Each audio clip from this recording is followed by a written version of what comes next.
अस्सलाम वालेकुम दोस्तों, अगर आप शुगर के मरीज़ हैं या आपकी फैमिली में कोई शुगर का मरीज़ है तो ये वीडियो आपके लिए है।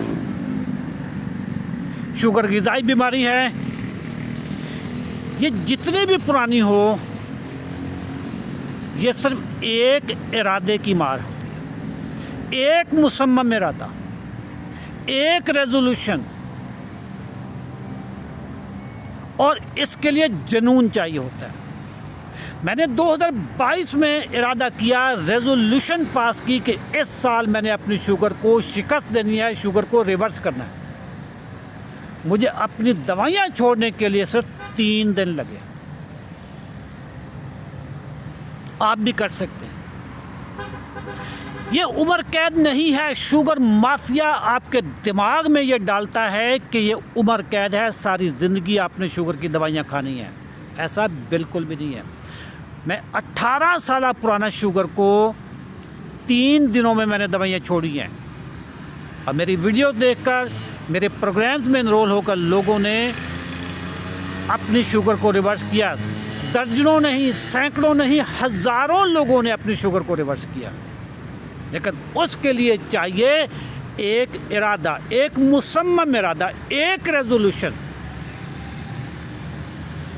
अगर आप अपनी शुगर को रिवर्स करना चाहते हैं, टाइप 2 के लोग इंसुलिन छोड़ना चाहते हैं, दवाइयों से छुटकारा चाहते हैं, blood pressure, uric acid, cholesterol की दवाइयां भी छोड़ना चाहते हैं, तो पहले शुगर को कंट्रोल करें।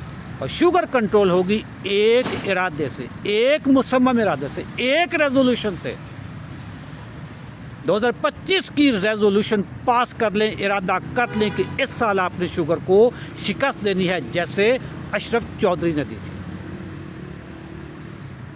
दोस्तों, अगर आप पहली दफ़ा मेरी ये वीडियो देख रहे हैं, आपको बताता चलूं कि मेरा नाम है अशरफ चौधरी, मैं फ़ातेह ज़ियाबीतस हूँ। 18 साल पुरानी शुगर को मैंने 3 दिनों में रिवर्स किया था, सिर्फ अपनी खुराक को तब्दील करके। अगर आप हमारे 90 दिन के चैलेंज में इनरोल होना चाहते हैं, इसी वीडियो के नीचे इरादा लिखें, इंग्लिश में रेजोल्यूशन लिखें। हमारी टीम आपसे फौरी रब्ता करेगी और आप हमारे अगले 90 डेज़ चैलेंज में इनरोल हो जाएंगे। हमारा वादा होता है कि जो भी 90 डेज़ चैलेंज में आएगा, उसकी शुगर चंद दिनों की, चंद हफ्तों की मेहमान होती है। अभी इरादा करें और इरादा लिखें कि इंशाल्लाह 2025 में आपने शुगर को कंट्रोल करना है, रिवर्स करना है। Thank you. अल्लाह हाफ़िज़।